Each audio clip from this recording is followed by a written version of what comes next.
Mas quando você pensa que dentro da família, somente os envolvidos no problema, às vezes o pai, a mãe e a criança, né, que estão ali, ou o adolescente que estão ali no dia a dia, e que sabe o que realmente está acontecendo, às vezes, então, a única forma de defesa, a única forma de provar alguma coisa, seria mediante, né, essa prova que foi obtida de forma ilícita.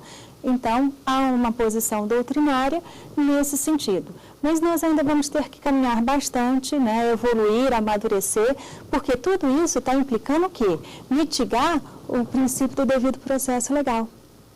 Então, precisa ainda ter um amadurecimento nesse aspecto.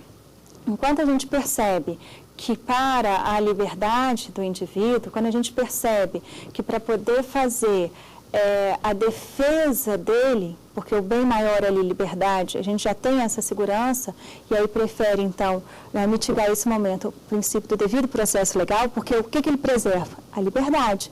Então, eu consigo fazer o contraponto. Ainda no direito de família, há muito a ser questionado e a ser analisado. Tá certo, então? Já foram, então, 5 princípios, né? Princípio do devido processo legal, princípio da igualdade, princípio do contraditório, princípio da ampla defesa, princípio da inadmissão da prova ilícita. Então, temos ali já 5 princípios trabalhados. São os constitucionais que a gente ainda está falando. Bom, esse princípio constitucional, né, que eu vou trabalhar agora, também é extremamente importante, que é o princípio da inafastabilidade do Poder Judiciário. No primeiro momento, parece até que o nome assusta, né? Inafastabilidade do Poder Judiciário. Na realidade, o que eu estou dizendo? Que o Poder Judiciário, ele não se afasta de ninguém. Qualquer que seja a lesão ou ameaça ao direito, eu posso levar até o Judiciário. Também uma garantia, também um princípio extremamente importante. Significa dizer que no momento em que eu tenho dúvidas, que eu acho que o meu direito foi ofendido, qualquer que seja ele, eu posso buscar o judiciário. Então, ele vai estar sempre de portas abertas a receber essas minhas dúvidas. Isso que eu entendo que é o meu direito e que ele foi ofendido. Esse princípio, ele não apresenta nenhuma limitação ou restrição em termos de princípio. O que pode acontecer?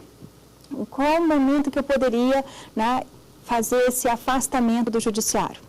Aí eu vou ter uma lei da arbitragem, e lá na lei da arbitragem permite que as partes venham a pactuar e digam, olha, para dirimir questões referentes a este contrato, nós vamos buscar uma câmara de arbitragem, a gente vai seguir a lei de arbitragem, ao invés de buscar o Poder Judiciário. Né? Então, existe essa possibilidade, né, que a gente vai estar trabalhando. Ou seja, não que o judiciário diga, eu não vou atender o seu problema. As partes é que já estão dizendo, olha, né, nós não queremos buscar o judiciário.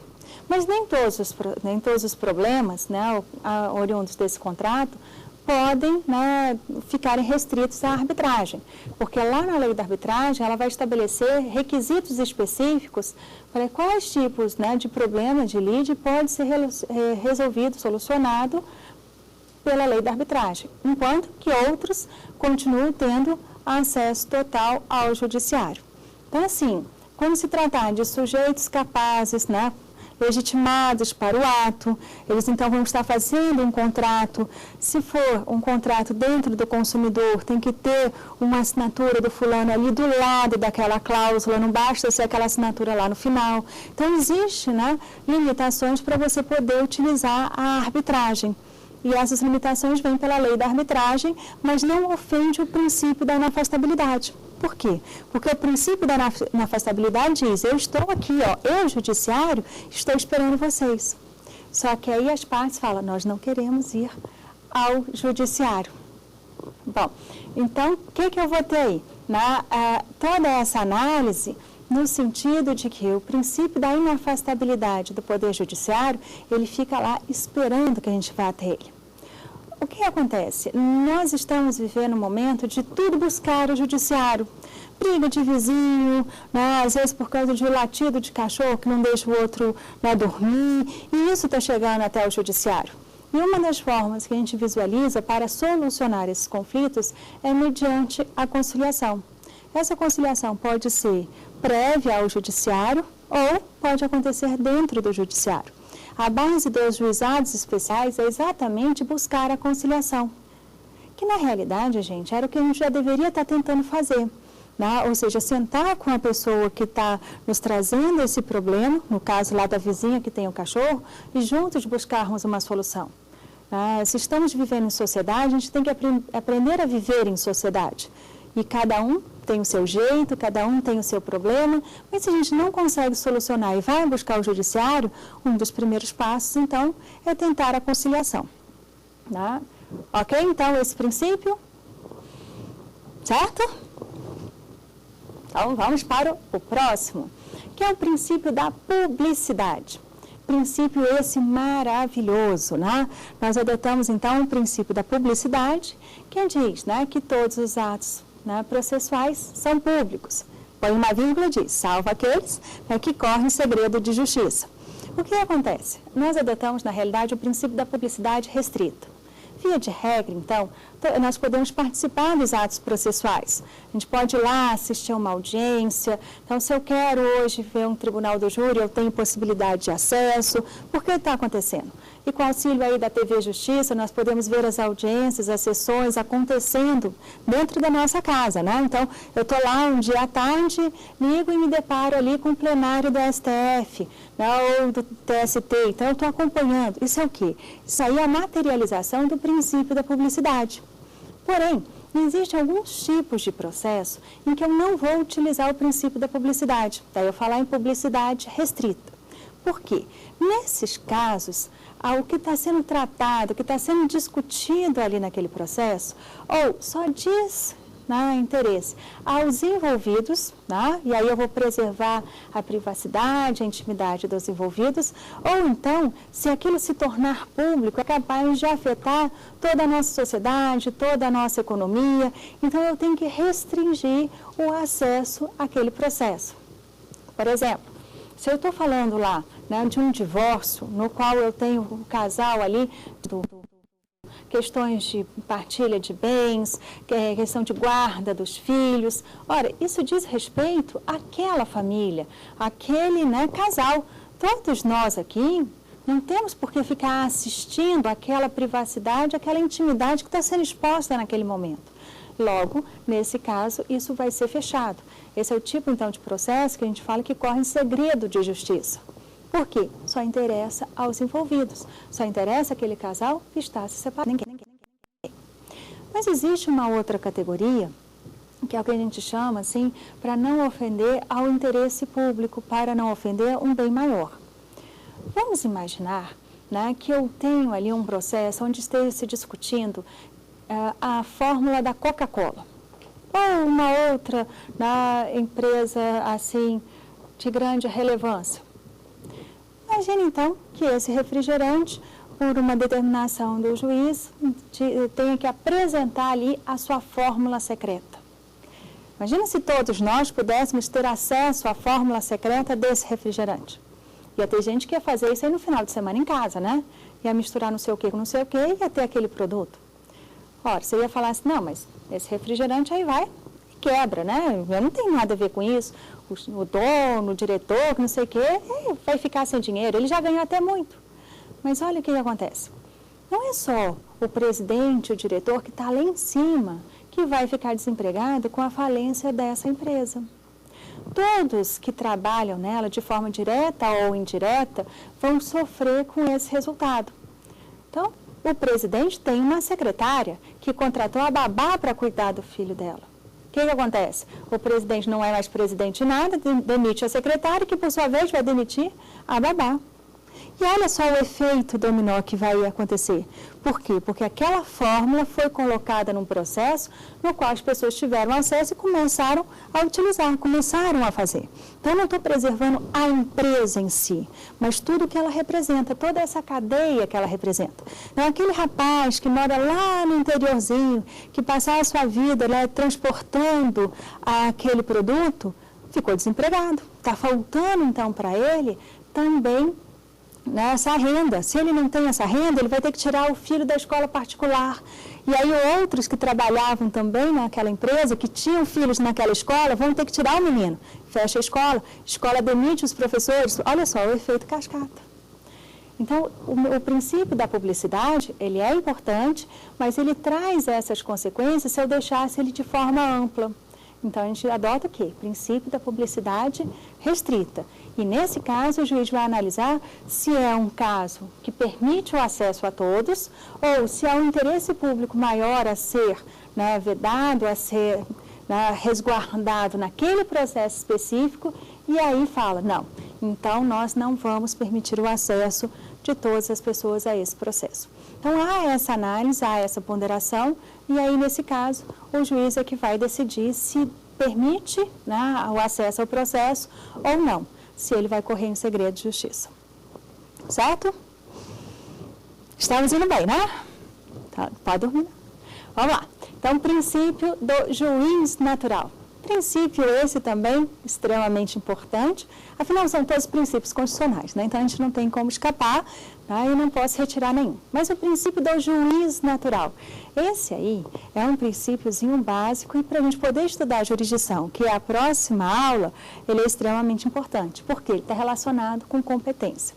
O princípio do juiz natural nos traz que esse juiz que vai nos processar, sentenciar, ele tem que ser um juiz natural. O que é isso? Tem que ser um juiz competente, ele tem que ter sido investido para o cargo, ele tem que estar atuando naquele processo porque a norma lhe autorizou, porque a norma lhe permitiu que isso viesse a acontecer. Então, esse juiz natural, né, é aquele que está autorizado pela norma para sentenciar, para decidir. E um processo tem que ser conduzido por um juiz natural. Porque qualquer pessoa sentar aqui e falar, vou fazer uma sentença, isso pode acontecer. Mas essa sentença, ela ter repercussão no universo jurídico, tem que ser um juiz natural. Você não pode ser sentenciado por qualquer pessoa. Tem que ser o juiz natural para aquele processo. E aí, para cada processo, para cada área, para cada instância, eu vou ter alguém que é responsável, que é o juiz natural. Eu vou ter que descobrir quem é esse e é pela análise de competência que a gente vai estar fazendo. Certo, então, o juiz natural? Princípio do duplo grau de jurisdição. Eu classifiquei o princípio do duplo grau de jurisdição como constitucional, mas olha só, há uma divergência doutrinária se ele é um princípio constitucional ou não. O STF já se manifestou no sentido de que ele é um princípio, né, implícito, ele está lá dentro da Constituição, mas não de forma direta, enquanto que outros doutrinadores entendem que ele está de forma expressa.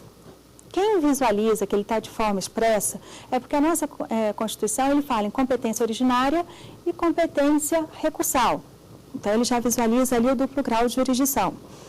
Também, quando eu estou lendo lá o meu artigo 5º, eu vou ver assim, todos os meios e recursos possíveis. Então, já está vendo ali o duplo grau de jurisdição. Mas, ao mesmo tempo, quando eu vejo a estrutura da Constituição Federal, eu vejo que nem em todos os casos é possível existir o duplo grau de jurisdição. Existem alguns processos que a competência é originária do STF. E, se eu estou no STF, que é o órgão máximo da jurisdição brasileira, né, eu não tenho como recorrer para nenhum outro tribunal, porque não existe um tribunal acima do STF.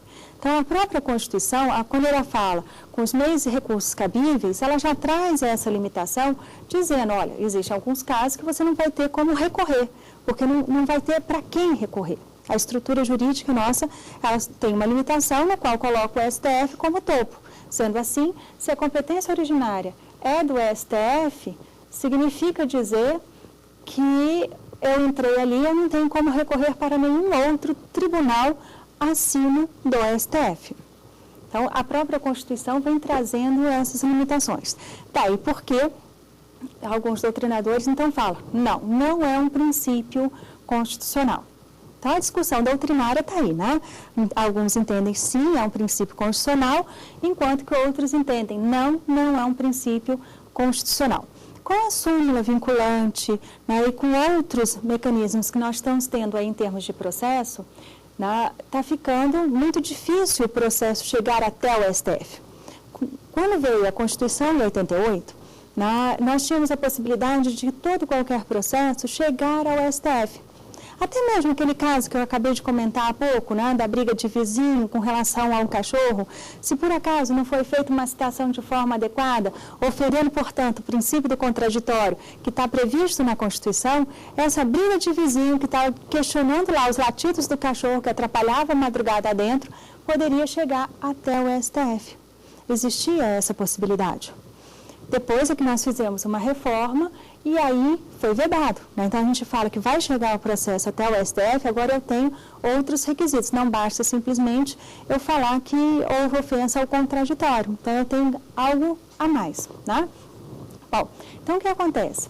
Esse princípio, a gente está trabalhando, a gente está analisando esse princípio do meu juiz natural, eu tenho que saber quem é ele para poder analisar e saber como é que ele vai sentenciar, como é que ele vai decidir. E se ele é um juiz natural em primeiro grau e eu estou com duplo grau de jurisdição, eu tenho que saber quem é o juiz natural no segundo grau também. Porque se existe a possibilidade de recurso, eu preciso saber para onde é que eu vou direcionar esse recurso.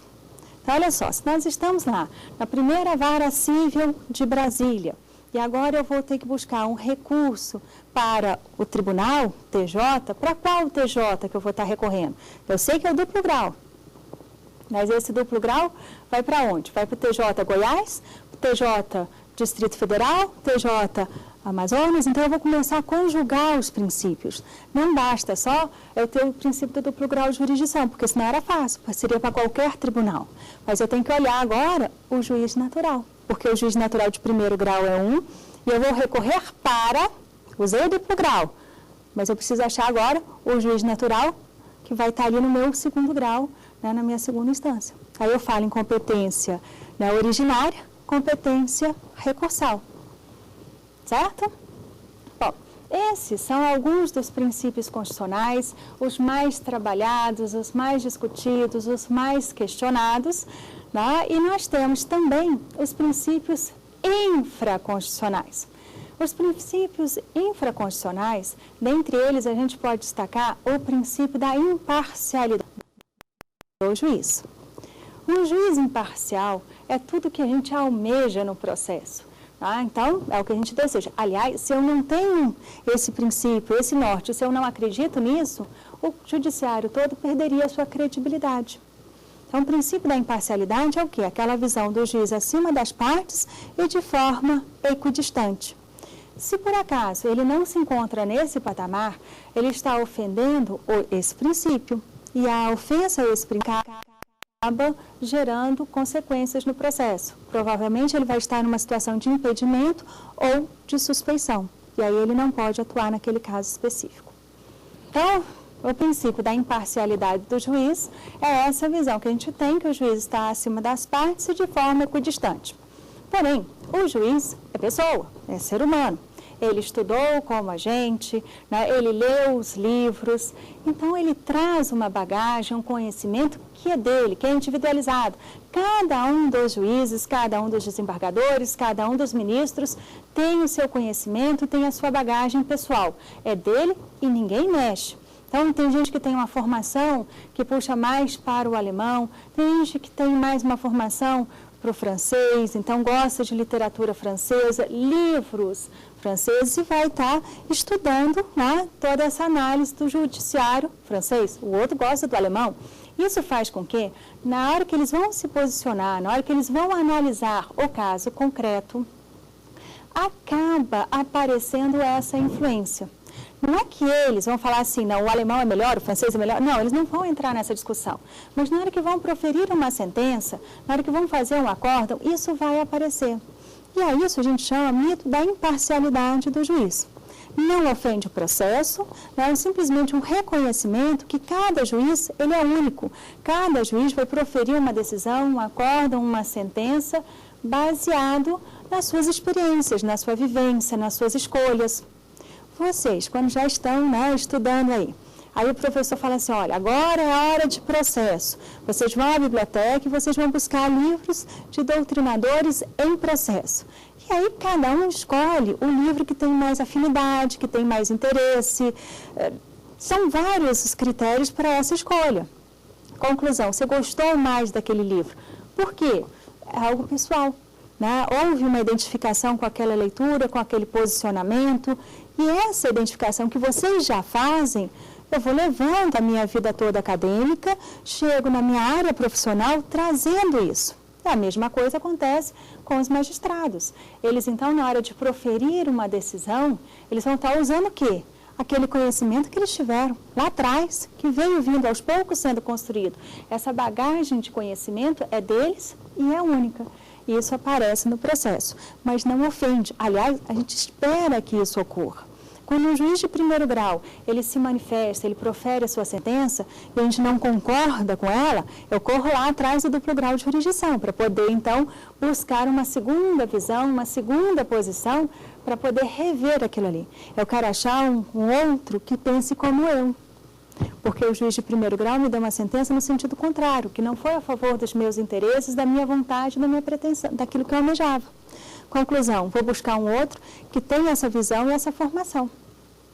Eles não se misturam com o processo, que eles continuam imparciais, porque não é para mim enquanto pessoa, mas sim aquela tese que foi apresentada. Então, essa dialética, essa conversa, ela é constante e é uma conversa que a gente vai estar sempre trabalhando. Ou seja, eu, enquanto autor, apresento uma tese, o réu vai apresentar a sua tese e o magistrado, pela imparcialidade, ele vai analisar qual é a melhor a tese apresentada, com base nas provas, com base, então, nas testemunhas, nos documentos, mas ele vai se filiar ao quê? Aquela visão acadêmica, aquela posição que ele, lá atrás, enquanto aluno, veio descobrindo, veio se filiando. Daí até a gente virar e falar assim, determinados juízes são mais conservadores do que outros que são mais liberais. Questão de quê? De posição perante a vida, questão de escolha desses doutrinadores e dessa sua formação acadêmica. Bom, outro princípio infraconstitucional é o princípio da disponibilidade.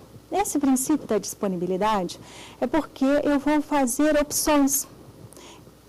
Mas eu posso usá-lo no processo civil, a maioria das vezes, e não posso utilizá-lo, via de regra, no processo penal, porque lá eu sigo o princípio da indisponibilidade. Mas no processo civil, o que acontece? Eu posso fazer a opção se eu vou ingressar com a ação ou não, eu posso fazer a opção, uma vez ajuizada aquela ação, quais as testemunhas que eu vou indicar, eu vou fazendo opções. Então, eu estou o quê? Escolhas. Fazendo escolha do que eu vou estar trabalhando. Já no processo penal, o Ministério Público não tem essa possibilidade de fazer essas escolhas. Tá? Para ele, então, isso é indisponível. Se deparou lá com o corpo estendido no chão, ele não pode virar e falar assim, não, vamos dar um jeito nisso aqui, né? Põe aí um tapete em cima, vamos esconder. Ele vai ter que buscar, tá? Então ele vai ter que oferecer a denúncia, aquilo ali. Então, o quê? Esse caminhar é diferente no processo civil e no processo penal. Enquanto que regra no processo civil eu trabalho com a disponibilidade, a regra no processo penal é a indisponibilidade. Bom, então, nós estamos aqui, né, com nossos princípios infraconstitucionais e o último, para a gente arrematar nessa nossa leva, é o princípio do impulso oficial. O que acontece? O nosso judiciário, ele fica lá parado, inerte, né, esperando provocação. E uma vez que ele foi provocado, eu vou seguir esse processo agora pelo impulso oficial. Fica a critério agora do magistrado, né, impulsionar, conduzir, é a nossa regra. Uma vez, então, provocando o judiciário, que está inerte, parado, o judiciário assume o controle e ele que determina quais são os atos ou a sequência dos atos que estão sendo realizados. É que ele fale, cite-se, designe-se a data da audiência, então ele vai impulsionando o processo, até chegar na decisão final, até chegar ao ato final. A regra é essa. Porém, existe a possibilidade, né, de que as partes pactuem, peçam uma suspensão do processo, né, façam um acordo ali no processo. Então, nesse momento aí, eu consigo vislumbrar o princípio do impulso das partes, que hoje é uma exceção. No nosso passado, já foi uma característica básica do processo. Hoje, então, o que eu tenho? Como regra, o princípio oficial, o juiz conduzindo, sendo o maestro do processo. Mas no passado, isso não era verdade, eram as partes que conduziam. Então, imagine como era bagunçado, né? Então, hoje não. Hoje a exceção é o quê? As partes podendo, né, fazer acordos ali, pedir uma suspensão, por exemplo, no qual, então, vai sempre passar pelo crivo do magistrado, mas seriam as partes se unindo para impulsionar aquele processo. Bom, com isso, nós estamos terminando, né, essa nossa aula de hoje, fazendo esse encerramento. Vimos os princípios, começando pelos princípios informativos, depois passamos para a divisão dos princípios constitucionais e princípios infraconstitucionais, né? E qualquer dúvida que vocês tenham, entre em contato conosco pelo e-mail, né, saberdireito@stf.jus.br, né? E quem quiser rever as aulas, é só acessar www.youtube.com/saberdireitoaula. E eu convido vocês a assistir a nossa próxima aula, que será sobre jurisdição. Até breve.